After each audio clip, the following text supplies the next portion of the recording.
Welcome to Voices on Aging, brought to you by Juniper Communities. I am Janice Whitaker, the Administrator and Community Liaison for the Center of Geriatric Nursing Excellence at Penn State College of Nursing. It is my pleasure and privilege to serve as host of today's conversation on how to finance long-term care for you or your loved one, a conversation that can often be awkward or difficult for many of us. Our guests today are David Haas, certified financial planner and owner of Cirrus Financial Advisors, and Cindy Longfellow, Vice President of Sales and Marketing for Juniper Communities. Thank you both for joining me. According to the United States Department of Health and Human Services, 70% of people 65 years or older will require some type of long-term care assistance.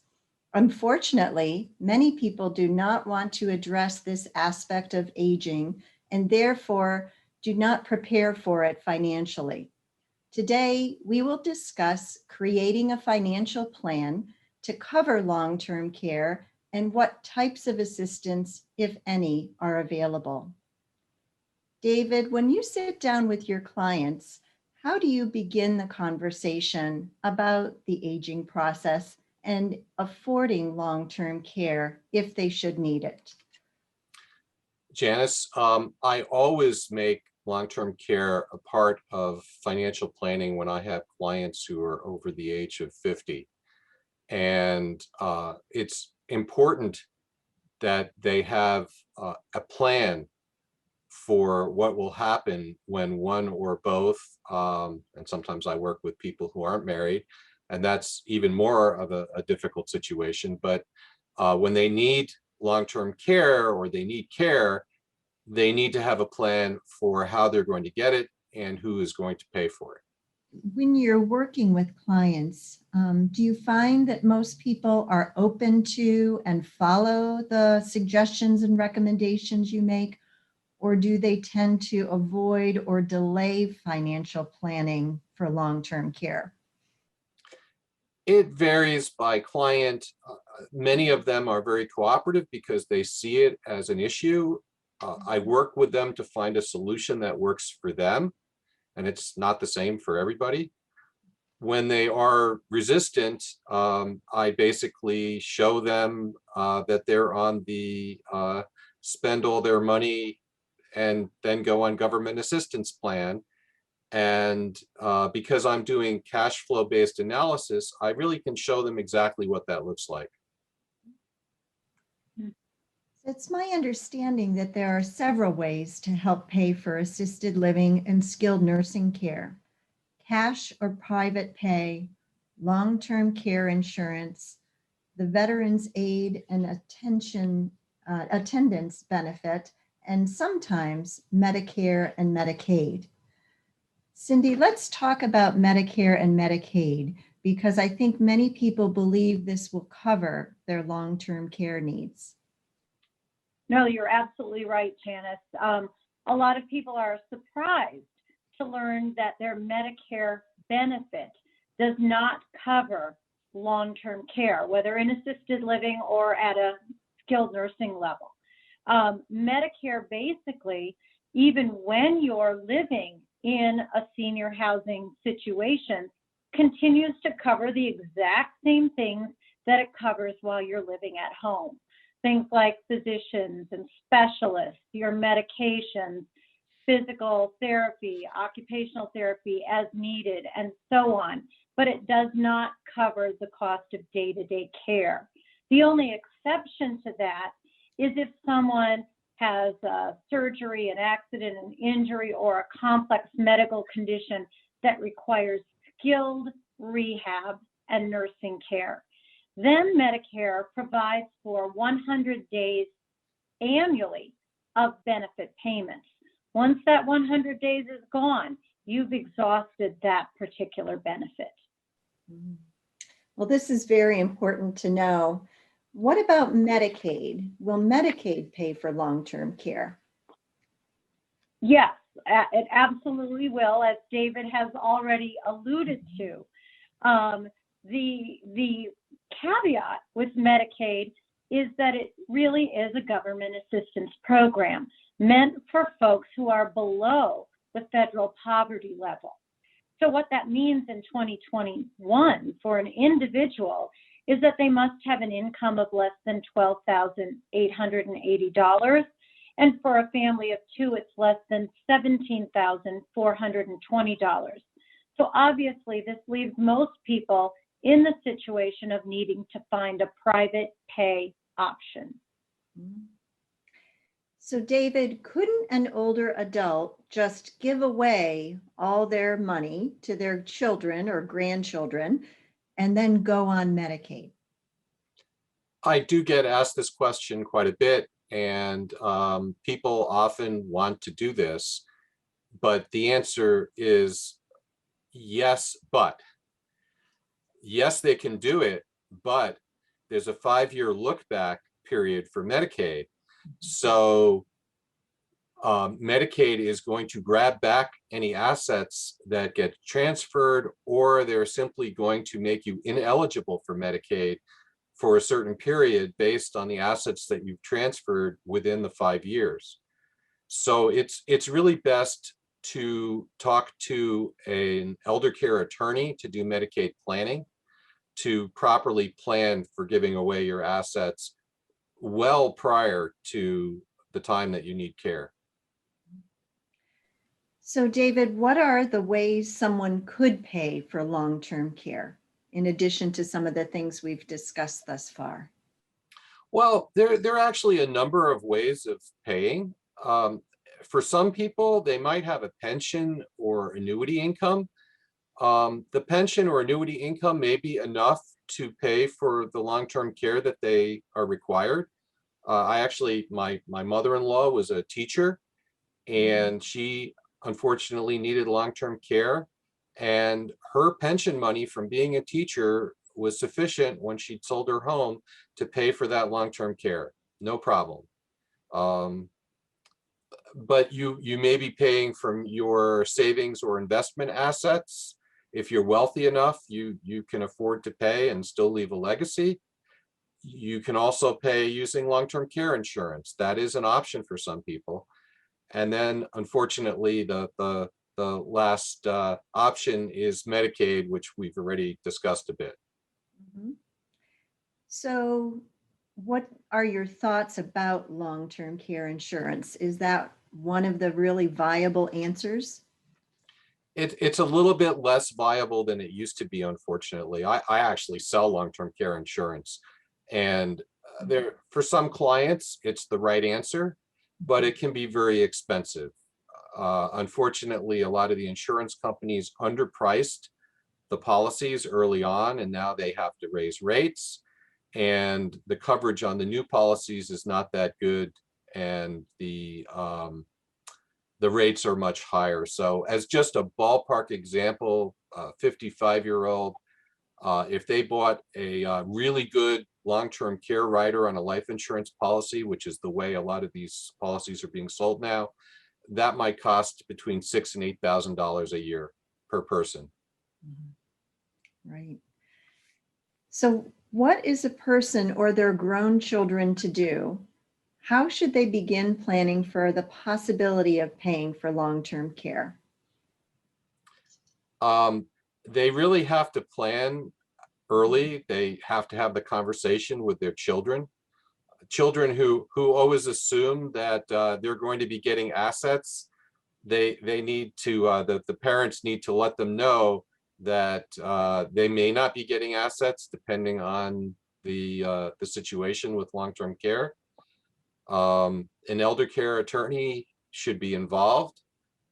And one thing to think about, if folks are healthy, because long-term care insurance is so expensive, if they buy life insurance for their kids, put that in an irrevocable trust, the life insurance will pay the legacy to the kids, and then parents can feel very comfortable in using their assets to pay for the long-term care. That's an interesting strategy. Yeah. Cindy, are there other funds available for people to help offset the cost of long-term care? Sure. And one that we always are certain to mention to our potential residents, particularly if we know that they are a veteran who has honorably served their country, is the Veterans Aid and Attendance Benefit.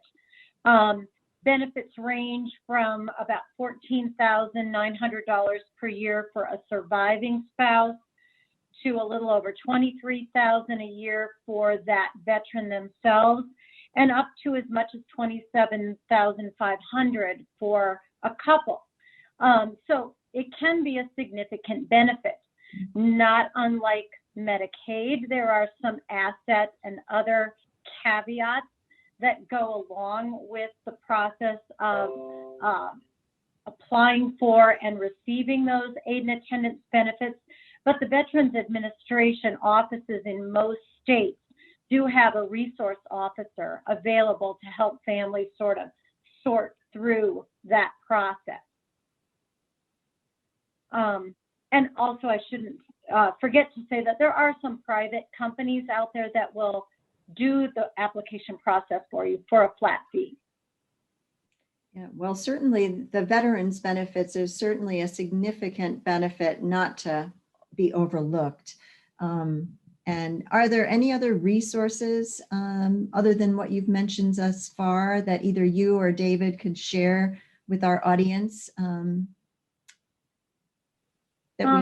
I'll just throw in, and David, I please jump in, but we are aware of some companies that will do some short to midterm loans to particularly act as a bridge loan if someone's selling a home, but the individual needs care immediately. I believe there are some similar programs that will do loans against a life insurance policy. David, anything else you're aware of? Well, actually, if you do have a life insurance policy, that can be used in a number of different ways. It can sometimes be converted into a long-term care policy or an annuity, which can be used for paying for long-term care. So there are options there. One thing I will say is that at least in New Jersey, and I'm sure in many other states, there's an Office of Aging usually, where they do provide seniors with a lot of help in understanding how to get long-term care and how to pay for it. Mm-hmm. Yes. Great point. Yeah, so there is the Department of Aging, at the federal level, and then every state has an Office of Aging, and then counties also have them. So that's an excellent resource to recommend to individuals and families in terms of other avenues, other resources that could potentially be available for them. Before we end, Cindy, would you walk us through the financial discussion that occurs when someone inquires about being a resident in a care community? Sure. And, we often see families and residents themselves in particular who have a bit of sticker shock when they hear the cost for assisted living or personal care, as we call it in Pennsylvania. So we really begin by helping that individual understand that while on the surface, that cost sounds very high, that those costs are in a sense all inclusive. So if mom is still living in her home and perhaps receiving care, instead of perhaps paying a mortgage payment, an insurance payment, property taxes, home health care services, housekeeping, lawn service, transportation as needed, perhaps even care management or care coordination to assist with that process. Instead of all of that and all of those checks that can add up quite quickly, they're making one payment that really pays for all of that under one roof. We offer a financial calculator that helps families to sort of map out those costs and then compare them to that, single cost of assisted living or personal care. And many families are surprised when they go through that exercise to realize that it probably isn't out of reach in the way that they thought it might be. And they really recognize that there's value, added value as well, to having their loved one in a senior living situation.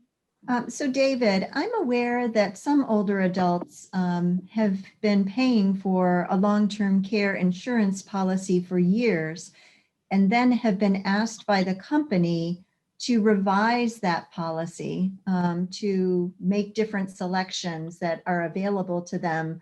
But it's uncomfortable for them because they've been paying in on this policy for years. So can you reflect on that a little bit for us, explain those situations a bit?